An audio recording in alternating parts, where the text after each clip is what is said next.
Hello, my name is Miles, and I am your host of Stop Stigma, Start Healing, the raw and uncensored podcast where we talk openly and unapologetically about our lives as trans, lesbian, bi, gay, queer, and HIV positive humans.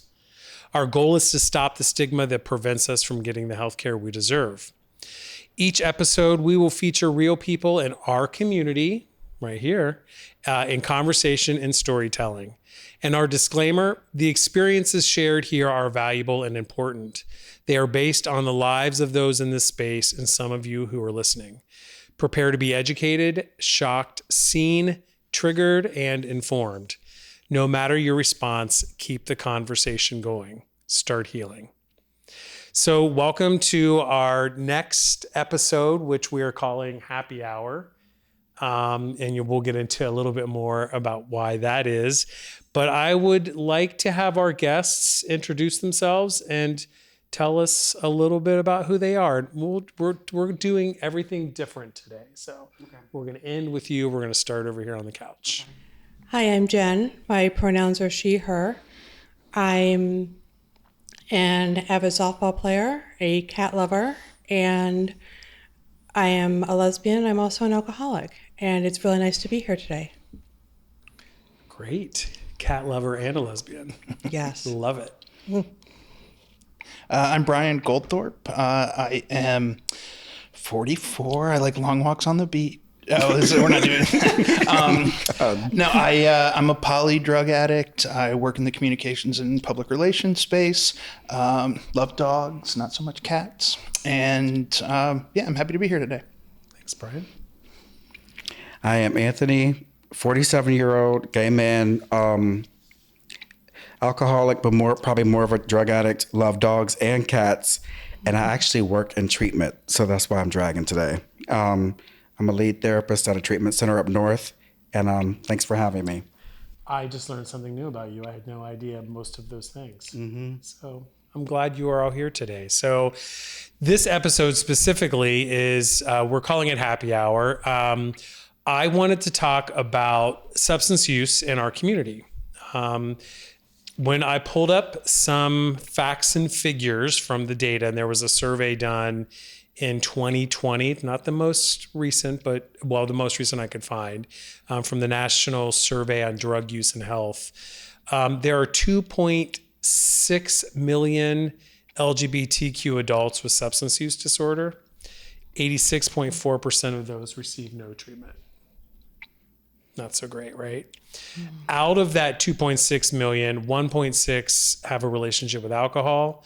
412,000 have a reported relationship with meth, and 263,000 have a relationship with opioids. These numbers here, gosh, I'm going to read them anyway. 1 in 2 struggle with drugs. 1 in 2 of us struggle with drugs, and 3 in 5 struggle with alcohol.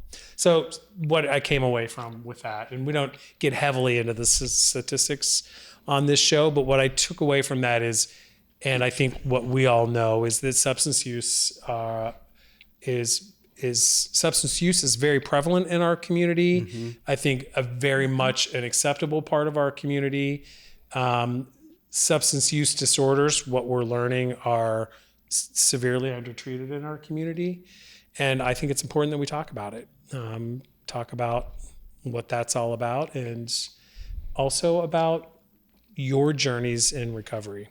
That's okay. So if we want to go back around the room and in whichever order, tell us your story of your recovery journey. I'll start. Okay. I'm Jen. Like I said, I'm an alcoholic. I have probably been an alcoholic all my life. Every time I drank, I always drank too much. But I didn't drink every day, so I thought I wasn't an alcoholic. And then my sponsor pointed out, you didn't drink every day until you did. And she was exactly right. I was drinking at inappropriate times, at inappropriate places. What I mean is, like, at home by myself, places where I would not be accountable, hiding it from friends, hiding it from family members. I came into AA in January of 2021, And unfortunately, frequent relapses are part of my journey. I just had one that resulted in me being hospitalized for alcohol use, and I was held for 3 days and never realized that was my worst nightmare, and my worst nightmare came true. And I think that was my rock bottom. I thought I'd hit it before. I think I really hit it this time. And my friends became aware of how severe this was. My family also became aware. My takeaway from all that is I become a lot closer to my friends. I become a lot closer to my family, particularly my dad, who wound up having to come to my apartment that night and guide the emergency personnel to help me. And he felt pretty helpless. And I scared my sister. And I feel terrible about that. So I've increased my communication with them. And now I'm celebrating. I have to check the app on my phone because we all have an app for everything, so we don't have to remember anything. I have 42 or 43 days now sober. Nice. Good job. And thank you. And I'm hoping that that was the bottom and that this is a steady road to recovery for me. Great. Thanks. Thanks for sharing that. So my experience really with drugs and alcohol didn't start until I was just about ready to graduate from college. I was a student and an athlete at a relatively high level during high school and college, but I had started to kind of inch my way out of the closet just before I graduated college, and I experienced some trauma as a result of some of the people who I was around when I came out. And I was really introduced to alcohol as a coping mechanism first. And then I got introduced to opiates a couple of years later. I also experimented with all the party drugs, right? The whole alphabet soup of stuff that we put in our systems. And that worked for me for a while, but it was really in my 20s to early 30s, it was really opiates that drove me. Once I was physically dependent on those medications, I did anything and everything I had to do in order to get them. I went to treatment for the first time when I was about 32 years old, and that was just to detox from the opiates. I came out, relapsed almost immediately, and then I went down the medication management pathway, which was another like 4 years of being on and off quote unquote harm reduction medications, but as they were being doled out at that time in much higher quantities and for much longer times than people should be on those medications, in my opinion. I started to use meth as a way, believe it or not, as a way to get off of the opiates and to ease the withdrawal symptoms from the Suboxone that I was on. I don't advise it, but for me, I really just switched one drug for another. Yeah. And I was one of those really judgmental guys about meth. It was like, oh, I can do all the cocaine in the world, but if I pick up meth, then that's means that I'm some kind of like lower organism. But I went from snorting it by accident, and I thought it was something else, to smoking it, to ingesting it in other ways, and then eventually to injecting it daily for several years before my life finally kind of crumbled down around me. And I got really suicidal. I ended up having to go on a psych hold for a few days. I was in a couple of psych hospitals. I've got a dual diagnosis situation with depression, anxiety, that history of trauma, and everything that I did that I thought I was doing to cope with my problems was just exacerbating, right? Mm-hmm. And so it took me a really long time to find sobriety, but I found it easier to stay sober than to get sober. And I've really immersed myself in my own recovery over the last year and a half. And yeah, that's it. Gosh, thanks, Brian. Yeah. You ready? Yes, I am.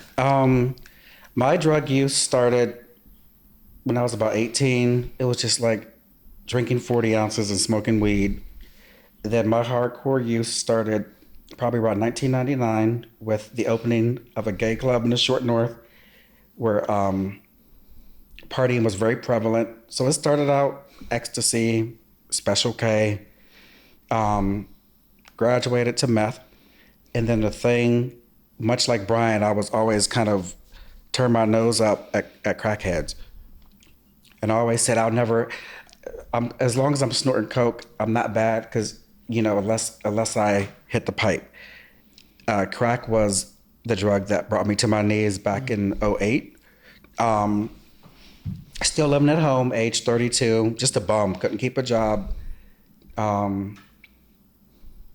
First attempt at sobriety was 2011. It didn't stick because I didn't take it seriously. So my family shipped me off to Skid Row, a treatment center in downtown LA, back in 2012, in October. Through God's grace, that's my sobriety day, October 10th of 2012. But yeah, it took me going out of state to a treatment center on Skid Row for me to actually get it. Yeah, and that's pretty much it. Thanks for that. So if we could talk a little bit, and this doesn't have to be so, one than the next, but just curious about your own coming out experiences, what those were like. You started with a little bit of it, but what was your coming out experience like? Ladies first.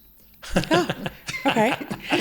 I'm a bit of an anomaly. I didn't come out till I was 35. Oh, I remember this story. And it wasn't until I was at happy hours with some colleagues at a new job that I realized there was one woman there who I really enjoyed spending time with.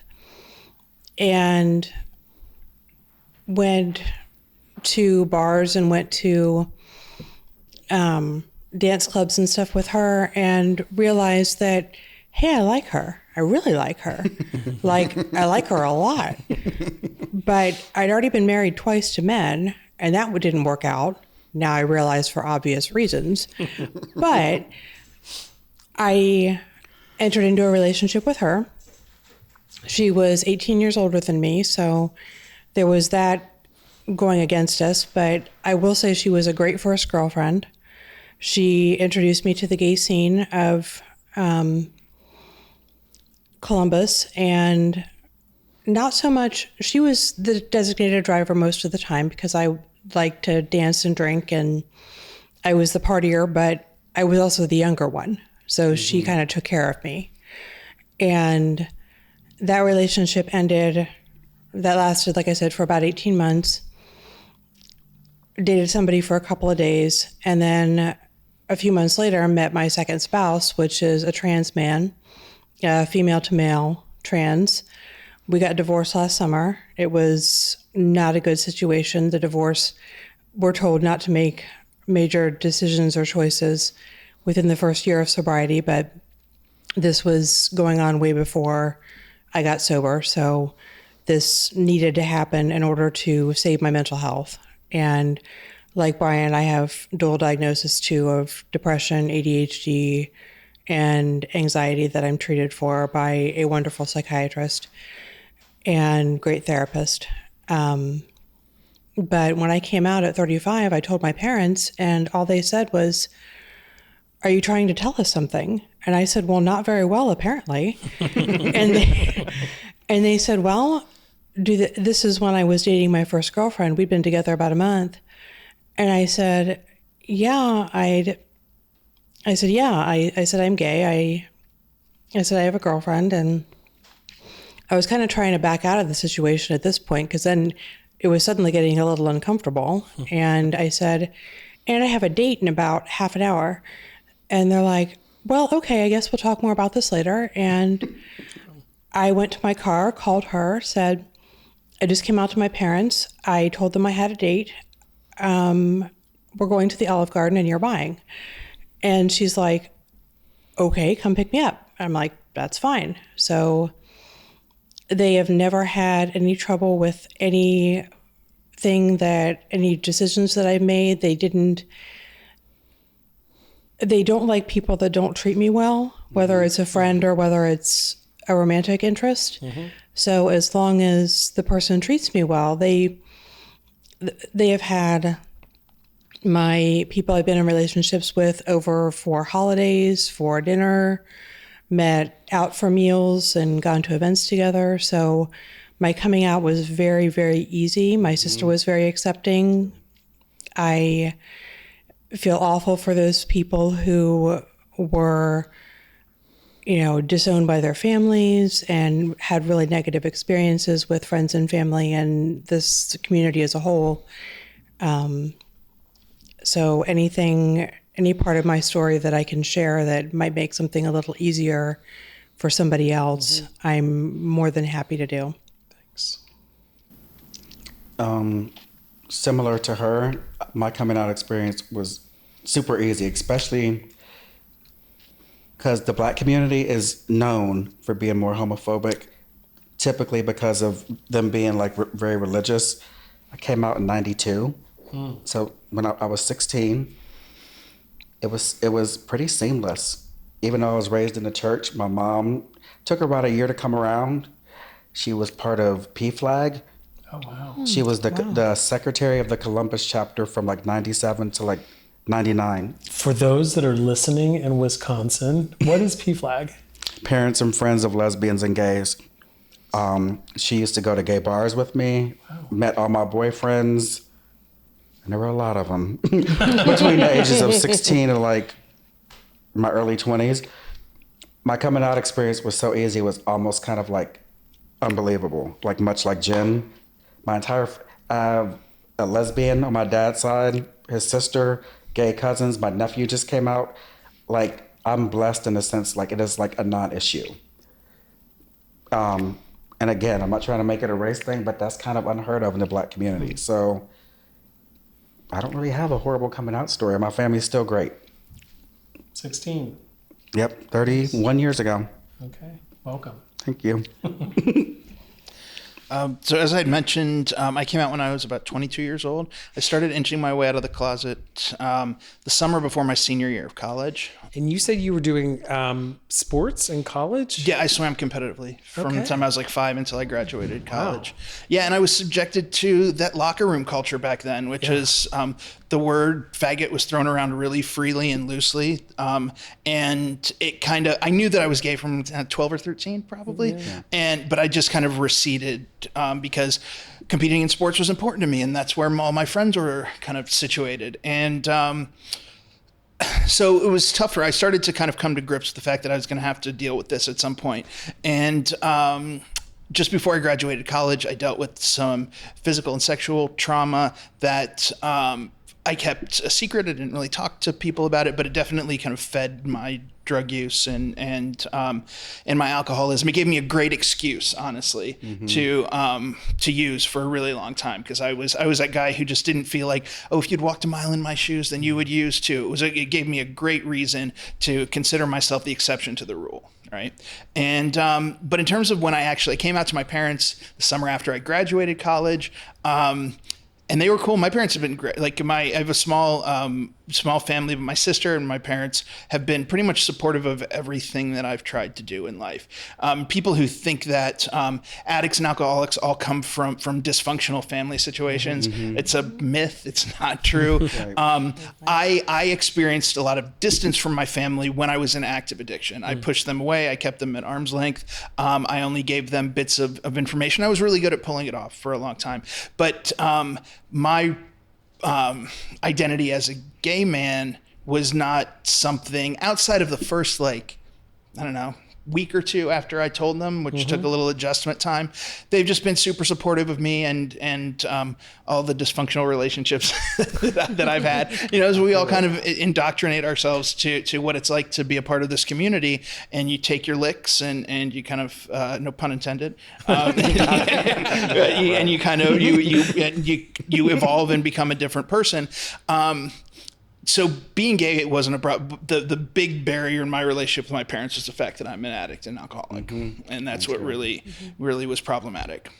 Yeah, it's nice to hear. I mean, really, you all are from supportive families. And I think that it's important to note that I think it's really the substances that drive the wedge in the family relationships. The lying. For sure. Yeah, Definitely. right. Yeah, the dishonesty, the manipulation, like all the things that you have to do when you live in service of a substance. Yeah, you create that space so you can use as much as you possibly can. Yeah, ironically, right after I came out, about a year after I came out, I was 17. My mom was like, You being gay is not an issue. Like that's easy. Lord forbid if you ever became a drug addict. Like, I just couldn't stomach it. And fast forward, 7-8 years later, she's like, oh my God, like she made the gay thing look like a walk in the park. And I thought the drug addict thing was like the worst case scenario, and then I got arrested, right, as a direct result of my drug use, and I was like, oh no, being a criminal is the worst possible thing that you can get labeled with. So yeah, that's the things Always you learn. stepping it up, Brian. Yeah, you know Always what? Stepping It right up on the way down. Well, Jen, you mentioned that some of your early involvement in our community was in bar culture and drinking. And you, I think also, I guess I'm just curious to hear a little bit more about your early days in our community, and addiction. And how the things that we do that support using. We won't even call it addiction, but just support using. Well, I worked for 20 years as a paramedic in emergency rooms. Yeah. And drinking is a big part of that culture because it's very stressful. And I don't know about drug use because alcohol has always been my drug of choice. So other substances I'm not familiar with and I won't speak to them. But I remember as soon as we got off work, I was the first one to the bar. I was the first one to buy a round of drinks. I bought the pitchers of beer. I ordered the pizza. That was my deal, but I was so anxious around other people. I wasn't at work. I could keep it together at work, but socially, I was an anxious disaster. So I would always go and I'll get the table. I'll make sure that, there's enough space for everybody. I'll get the first round of drinks ordered. That was just my way of coping with my anxiety. And when I came out, that anxiety didn't go away. So I was still used to self-medicating with that, with the alcohol. And I remember I was at a bar with some coworkers and I was pretty new at this job, so I didn't know people very well. So of course I was anxious and I had pulled I get off before everybody else because we could set our own hours and I'll go and get the table and make sure the server knows there's going to be a group. And I started I was drinking cherry vodka and Diet Coke and I was ordering doubles and didn't think about it. And the server kept coming back, do you want another? Do you want another? Do you want another? And I forgot that I was drinking doubles until I got my $80 bar bill. It scared the crap out of me. I mean, it scared the crap out of my bank account. Didn't really scare the crap out of me. But this just progressed after I came out. It was just like, it was kind of like going through the grocery store and you think, oh, the cookies are on this side of the aisle, but there are cookies on this side of the aisle too. Like I can drink here, but look at all these other fun places I can drink. And that's exactly what I did. And that's how my coming out, like I came from a supportive family. Nobody in my family is an addict or an alcoholic. I'm the family record holder for divorces, substance abuse, and being gay. So I put myself on a little pedestal there. A funny little pedestal that falls apart all the time. But this was just an indoctrination into new culture, and I felt I could dance better. I was more social. I was more comfortable with these people because I didn't come out as a teenager. I didn't come out as a young adult, so I didn't grow up this way. So I was, what they might call a baby dyke, and I was 35. So it was like trying to learn a whole new lifestyle. And alcohol really kind of made that process smoother and easier and a little less uncomfortable than it would have, I think, had I done it in sobriety. Okay, thanks. So you were saying like early drug use? Yeah. And I use the word drugs, or alcohol use. Yeah, whatever that is for you. Like what was that intersection with coming out like for you? How did the community support your decision to use? Like I said, like my heavy drug use didn't start till I was 23. So we're talking like the early, like towards the end of the garage being open, and then the arrival of access, and then that I was forget about it. Age 23 is when my ex-boyfriend gave me my first hit of X. So I was really, really bad on X probably for about a year or two. That I just kept introducing other stuff. But for me, at the very beginning, it was fun. The first 5 years were fun, and I managed pretty good until I didn't. But yeah, like glow sticks, after hours, all that shit. So it was part of going out was using. Oh, for sure. Okay. So not even alcohol, X. Alcohol got the party started, but like that was because we knew what we were going to end up doing. Yeah. For me, I have two relationships with drugs and alcohol. One was when it was social and discretionary, and the second is when it was isolated and mandatory, right? And opiates and meth were in the isolated and mandatory category. Alcohol, all the party drugs, that kind of stuff was like I could take it or leave it. And that was my first introduction to the gay community. Was like I went to circuit parties. I did the socially acceptable drugs in socially acceptable ways. On the weekends, I didn't let it bleed in, didn't let it affect my career. Although I had a hard time recovering from things like ecstasy and ketamine and stuff like that because my brain chemistry is messed up. So I'm an addict, right?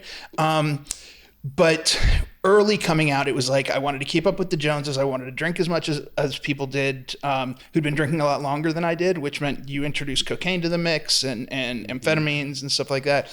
But when I started on the opiates around 24, 25, that's when my relationship with drugs changed because it went from being social to being something that was masking all of my fears and all of the things that I didn't know how to handle. All of my anxiety just went away. I became the perfect version of myself, or so I thought, right? And it just, and they were easy to get. This was pre-opioid crisis, right? And so, but I never talked about that stuff with my gay friends. The opiates were on the DL and the meth was on the DL until it wasn't. Okay. Because those weren't socially acceptable at the time in our community, like in our party community. Sure.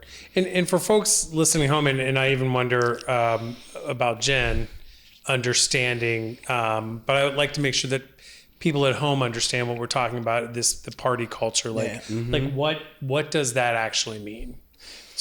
I think we kind of know, right? But party culture, when we refer to it in the gay community, it's young adult to middle-aged, mostly white men who have a fair amount of disposable income, who choose to use that income traveling to coastal cities for destination parties, going to circuit parties that are done in the name of charity oftentimes, but it's anything but charitable when you get there. And that's what they do with their time and energy and money. And it's really easy to get caught up in that lifestyle when you're new to the gay community. And it's very much, in my experience, it's based on appearance, being around the right people. It's very image. It's surface. It's a shallow surface level. I met some great people in that culture. None of them are still in my life. But that's not to say that it chews up and spits out everybody. But for me, it was my gateway to using drugs to manage my life. But it's sort of like working Monday through Friday and then partying on the weekends sort of thing, right? And then recovering on Monday. And right. But that's sort of how it starts. And it's like, it's manageable initially. It's a lot of fun. And then it's not. Yep. And it's a combination of drugs. In that party culture, I mean, you do what you got. Mine was always a balancing act. I wanted to be in the perfect place. So if I got too high, it wasn't good. If I got too low, it was, so I just used things to balance each other out. But none of those party drugs had a hold on me. And I don't consider, I guess people consider meth a party drug. I wasn't introduced to it in the context of like social events with lots of other people, because meth makes me skittish and crazy, and that's not fun to be outside. I would do it by myself. Yeah, I'd rather do it by myself or with some other people in a dark room. Do lesbians make drug use as complicated? I don't think lesbians make anything as complicated. I mean, Just a lot of Miller Lite, right? there's a lot. At the end of my drinking career, it was Bud Light. Okay. And it was very, I mean, I was a beer, whiskey, bourbon drinker. I was never the girl that went to the bar that said, give me something fruity. I don't want it to taste like alcohol. I'm like, I need a good kick in the balls in order to make it count, in order to make it worth my while. So, I'd go to the gay bars and I got to know the bartenders because I'm very extroverted, even though I'm very anxious, I'm very extroverted.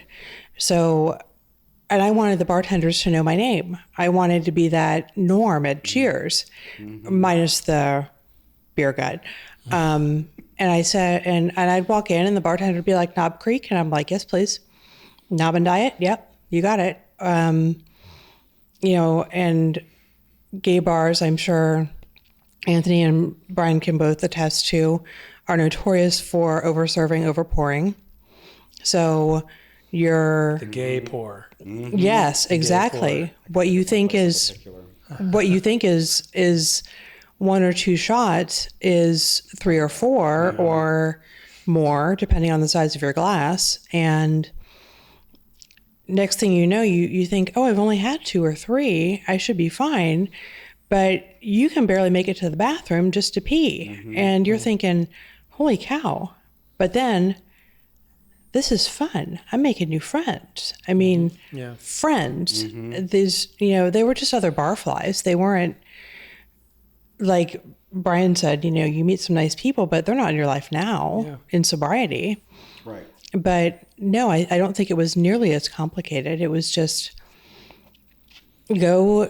get to, as Brian mentioned, a comfort level of, appropriately altered, if you say, and then, go about your business of, I'm very social when I drink, and I will invite myself to other people's tables because I think they want to talk to me because I think I'm fantastic. And I'm like, I would go and sit at other people's tables or just walk up to them and be like, are you two a couple? You should be a couple. And I mean, nobody wants that nonsense, but that was the kind of drunk I was. I was never the mean drunk. I was never the nobody's going to take my keys. I would always give over my keys. I did drive under the influence. Fortunately, never got a DUI. But if somebody said, hey, I think you've had too much, let me drive you home. Somebody that I knew, I wouldn't hand my keys to a stranger. Although I can't figure out why, since I was doing other things that seemed riskier.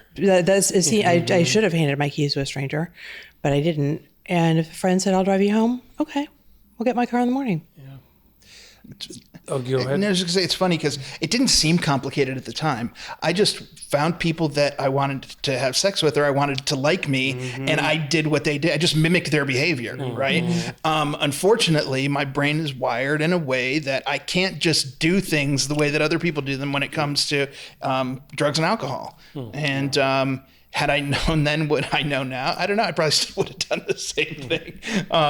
But I mean, it didn't seem complicated. It was just like, oh, we'll add a little bit of this and a little bit of this. And this hot guy tells me to do this. And I'm just like, I'm down. Okay, I just want to be well liked. I want attention. Oh. Yeah. Well, you're getting that. I got it for all the wrong reasons eventually. Yeah. So let's talk. Let's now switch gears. We've told the war story. So let's switch gears. What was getting into recovery like for you? Well, the statistic that I gave out earlier was a lot of us are not getting treatment or not getting care, not getting into recovery. What was that like for you? Those early days? Frightening. I mean, I could not imagine a life without being in an elevated or altered state. It was my way. I mean, I used daily, multiple times a day, for years and years and years. The thought of having to deal with life as it comes at me without any armor was terrifying. And also I was coming off of being an IV meth user, which scrambles your brain chemistry to the point that like all I could do every day was follow my treatment program and not use drugs. And it was I had to keep it that simple for a long time. But yeah, it was scary because it got to the point, like, had I not stopped, I would not be here for this interview. I'd be in jail or dead. When I started in recovery, I was terrified. And I was so sick and so scared. I made a decision around 2:00 in the morning, because that's when we make our best decisions, as every user knows, and everybody who's been to college and stayed up and pulled all-nighters. 2 a.m. Great decisions.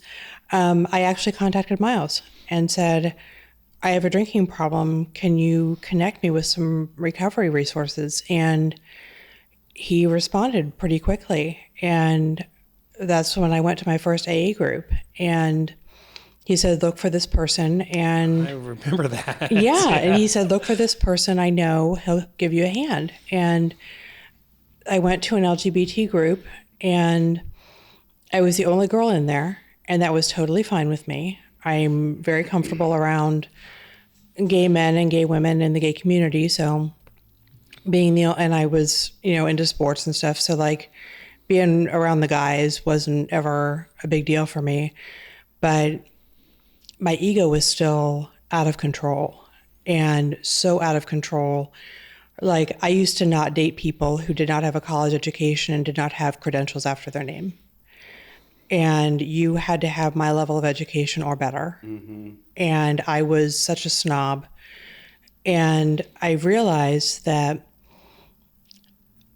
that how minimally important that is. But I got into the rooms and I was like, I have a degree, I have multiple degrees, I'm intelligent, I'm this, I'm that, I'm better than these people, I can do better than these people. And then I realized very quickly, as people started speaking in the meeting, I don't know shit. And I'm sick and I'm scared. And I made my spouse at the time take me to my first meeting for 2 reasons. First of all, I was scared, and to let them know where I was, that I wasn't going to the bar.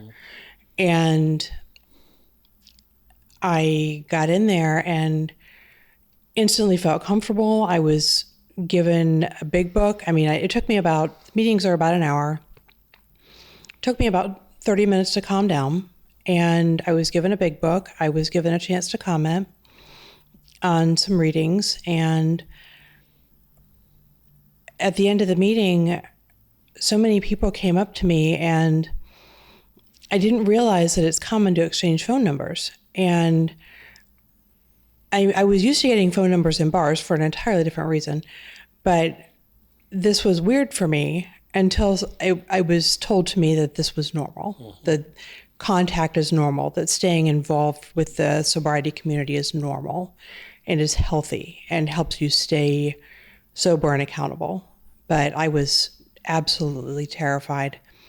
And like Brian, for a while, all I could do was work and not drink. And that was it. I mean, I couldn't even go to a social engagement, to a birthday party, to dinner with a friend without thinking about, oh my gosh, am I going to drink? Am I going to be somewhere where it's going to be available? Am I going to be able to resist it? Sure. But I'm so glad that experience happened. How about you, Anthony? It was a huge blessing for me to be able to go to treatment in LA, because I feel like Columbus is relatively diverse, but I was in treatment. It was an all-male facility with Latinos, Asians, Blacks, and it was such a beautiful thing. I was in there with gangbangers, Bloods, Crips, guys that were Mexican gangs, and then also mixed in with these young, rich, suburban white kids from Bel Air and Beverly Hills. And it was truly a melting pot. And I don't know. And I remember one time I asked this white kid, I'm like, what are you doing in here? Because I was very arrogant in treatment too. Mm-hmm. I'm like, you got it made. He was like, yes, I live in a $6 million house in Bel Air, but I still ended up with a needle in my arm on Skid Row. They were like, Anthony, you have to quit judging. He said, because I have all the money in the world, private school, Jaguar, and I'm still a junkie.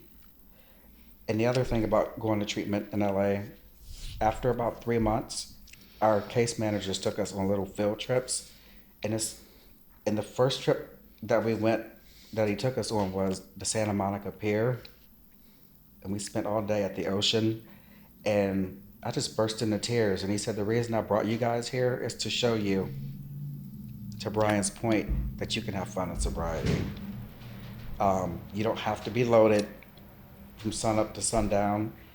Next time we went to Venice. Next time we went to Griffith Park overlooking LA. So my early days in treatment, once I got the chip off my shoulder, it was magical because LA is absolutely gorgeous. And I got exposed to, this sounds so bad to say, after I lived out there for a few years, I'm like, Columbus is pretty boring. It's just white and black people.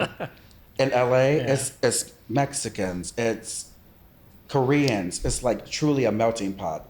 So yeah, I loved it. Nice. Good. Do you have anything more you'd like to add, Brian? Just to say that, I'm an avid 12-step participant. So I do multiple fellowships, in addition to other treatment and support groups, and I see a psychiatrist. I do all that stuff. I need as many bullets in my sobriety gun as possible. But it's amazing to me that how much addiction and alcoholism levels the playing field, and mental health levels the playing field, right? Doesn't matter where you come from, what your race is, what your religious upbringing was, is if you have this disease, you have this disease. Right. With that said, something that I've learned in treatment is that being able to focus on recovery is a luxury that not a lot of people, there's a lot of people that will never have that luxury, right? If you're struggling to meet your basic daily needs, if you're struggling to figure out how you're going to feed your family, how you being able to focus on your substance use issues and your mental health is something that can't be a top priority, right? So I think about some of these larger institutional systemic things sometimes now. I just have more of an appreciation for it because I go to a variety of groups and I see people from all different walks of life that are now trying to stay sober in all different walks of life, right? And for some of us, we just have had a different hand dealt to us than others. So I think that it's important that we stay connected kind of across that community and make sure that we're supporting each other. Great. I think in addition to what Brian said, just it really does level the playing field. And I was listening on YouTube to a speaker, an AA speaker, and it was two sponsors talking about a difficult sponsee, and the sponsee had said, I had a degree when I walked in here, and the sponsor said, well, thermometers have degrees, and you know where we put those. So I thought, you know what, that was the ego killer I needed. That's exactly what I needed. I needed to remove my head from the same place that thermometer goes, and get the chip off my shoulder, and be, an alcoholic among alcoholics. Sure. What's one of the barriers that I think a lot of people have to getting to sobriety to begin with is because they compare what they gave up or what they lost in their life to what other people lost, right? Like I had consequences in every aspect of my life, from legal, professional, family consequences. Every relationship was affected. Not everyone walks that path. Right. And so if you compare what you lost or what you gave up to what other people have, it's just, you got to look for the things that you have in common with people. The bottom line is that when I don't have drugs and alcohol, I think about drugs and alcohol obsessively. When I'm not thinking about them, I'm recovering from having used them. It is a constant hamster wheel of obsession over getting myself out of myself.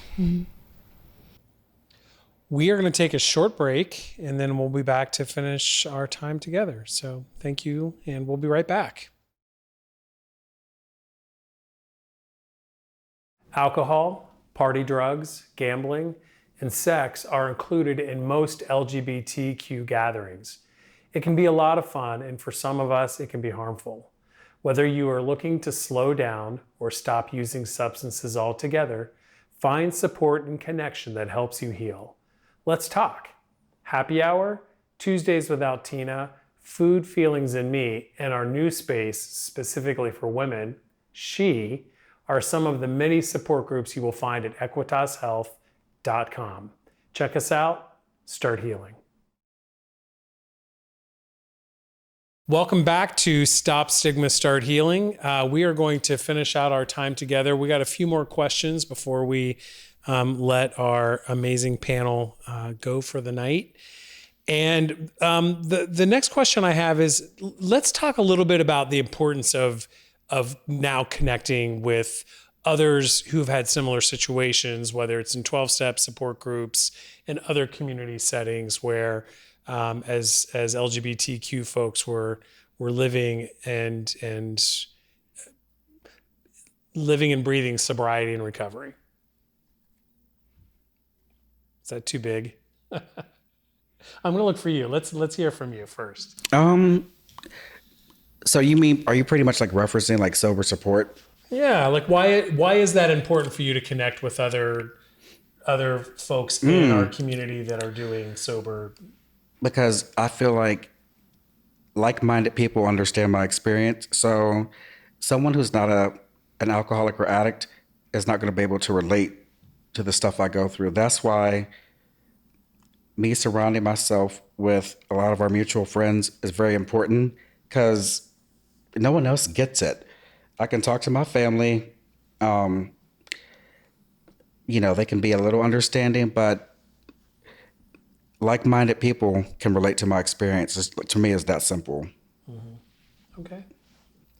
When I was in active addiction, alcoholism, I had relationships with people, but I was not in relation with them, right? Every relationship that I had was either mutually manipulative or it was it was toxic, codependent. Like you just like write down the list of reasons that you shouldn't be in relationships with people, and not just people I dated, friends, everybody was a mark after a certain point, right? Mm-hmm. And some of them were in on it, and some of them weren't in on it. But so being sober now, I've had to learn as my disease progressed, I just used in isolation, and every relationship that I did have was sexual in nature and really depraved and not, just not healthy. It was all built around serving my addiction in the most kind of aggressive way possible.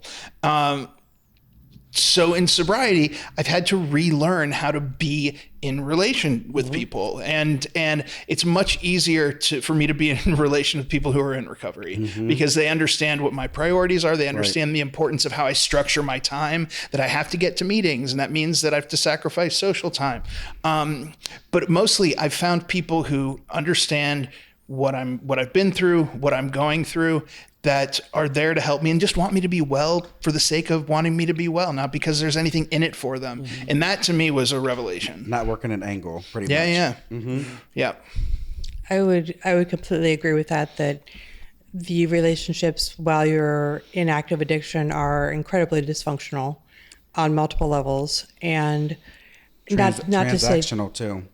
Right. And not to say that we don't have dysfunctional relationships in sobriety, because we are all people, and we still have our mental illnesses. We still have our personalities, and things do happen that are unpleasant. But when you're around like-minded people and people who have been through shared experiences, whether they are, like Anthony mentioned, whether it's, the kid from Skid Row or the kid from Bel Air, we all have, our brains are wired kind of in a similar way. And you can understand when somebody says, it took me 4 DUIs before I finally got it. And you're like, even though I haven't had a DUI, I get that. I get it. I understand. And I still support you. And as they say in the rooms, because when we come in, we tend to think very lowly of ourselves. The rooms say, we'll love you until you love yourself. And I needed that. I don't know, I can't speak for Brian or for Anthony, but I needed that. And I am very willing to give back that love, especially when you see somebody who's struggling, somebody who's new, maybe somebody who's just relapsed, and you say, I got you. Mm-hmm. You can call me. We can talk. We can go for coffee, and I can help you through this. I'm not a professional. I'm not a therapist, but I've been there. Right. And we're kind of our own little subculture, and we can get a lot done, and we can get a lot accomplished, and we can get a lot of good things done for a lot of people with a lot of like-minded people working together. Right. I agree. What are 3 things that we need from treatment providers? 3 things. Narrow it down. Keep it tight. Okay. I'll start. I would like my, and as I've mentioned, I have an awesome treatment team. My therapist and my psychiatrist are incredibly intelligent, very knowledgeable people. Mm-hmm. But when I was seeking treatment, I would have liked them to have understood a little more about the LGBTQIA culture. And no, my first therapist was a lesbian, so that wasn't an issue for her, even though she did not disclose that to me. I knew that about her from mutual friends. So that wasn't an issue, but from the medical community, it would be nice for them to understand that it kind of affects us a little bit differently. It's a little different pressure, because we're already being stigmatized for our choice of partners. Now we're being stigmatized for our addictions, and to have that,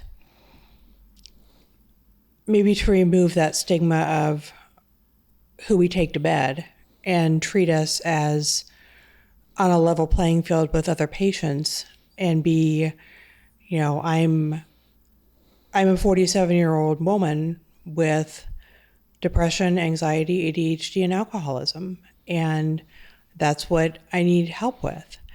And to have, the third thing I wish is that there were some more specialized treatment providers who advertise themselves as substance abuse counselors, that we had more of them, rather than people who practice more generally. I was just and the same thing. And who tried to kind of dabble in the substance abuse area, but really don't know the 12 steps, don't know what those things mean. When I reference a big book, I'm not talking about the Bible. I'm talking about the big book of Alcoholics Anonymous. When I mention meetings, no, it is not a work meeting. It is an AA meeting. Sure. Mm-hmm. I don't go to work meetings at 7:00 on Saturday morning. Yeah. Great. So those would be my recommendations. How about you, Anthony? The main thing is, because I'm a counselor, and when I see people that work in this field that are not addicts, it makes it hard for the clients to relate to them. The clients will tell, I'm very open about my clean time, going to meetings and sponsorship. They can relate to me on that level. But when you have someone who just has like a degree and they're trying to run groups and trying to like talk to clients about sobriety and addiction, the clients just, it's a joke to them. So I feel like more people that are actually in recovery in this field, instead of just textbook smart about substance abuse. Okay. Anything else you'd like to add to the list? We're compiling the list of what makes for a good healthcare provider. That's the main thing. Okay. Mm-hmm. Ryan, how about you? I would expand upon what Anthony said a little bit with, for me, I need that peer support element, but I also need someone with clinical knowledge. Like I have a brain disease, right? And that has affected every part of my life. I like to know how my brain chemistry works. I like to understand all of the factors that go into that. I like to understand the relationship between diet, exercise, sleep, all the lifestyle stuff, right? That affects my ability to manage stress and my triggers, and right? We're all holistic beings. And for staying sober and learning how to kind of live life with integrity again, peer support is kind of unparalleled. In terms of me being an active participant in my own treatment, I need a therapist and a psychiatrist. I need people to have an open dialogue with about the things that I'm experiencing physiologically, mentally, all of that stuff. So that's just me. I would say that cultural competency is a big deal for me because different drugs and alcohol use affect people in effect, not it doesn't discriminate when it comes to having the disease, right? But in terms of how it affects, the trickle down effect is for people's lives, that varies quite a bit. And when it comes to treatment providers, you've got to know how to talk to people who check different boxes than you, right? And then I would also say more about meth. And because I come from a meth background, it is one of the drugs that is fundamentally, I think, misunderstood because it doesn't affect the numbers of people that the opioid crisis affect. It doesn't affect the numbers of people that alcohol or heroin or things like that, some of those drugs that are talked about more often. There's a great misunderstanding in the clinical community about the communities that are affected by meth, the way that affects you, the fact that the treatment for it is really challenging because we don't have a harm reduction protocol the way that we do for some other drugs and alcohol. So I think that if somebody presents with meth and you're a clinical provider who doesn't know much about it, you need to have somebody in your Rolodex that you can refer them to who's really an expert in that if you want to give them a chance at success. Very good. Well, thank you for joining us today on this episode of Happy Hour, a place where folks can join together and talk about all things sobriety and recovery. So I appreciate you, Anthony, Jen, and Brian, for coming out tonight and sharing your experience, strength, and hope with us. So thank you. Thanks for having me. Yeah. Thank you for having me. Yeah, and It's been a we pleasure. will see you on the next episode.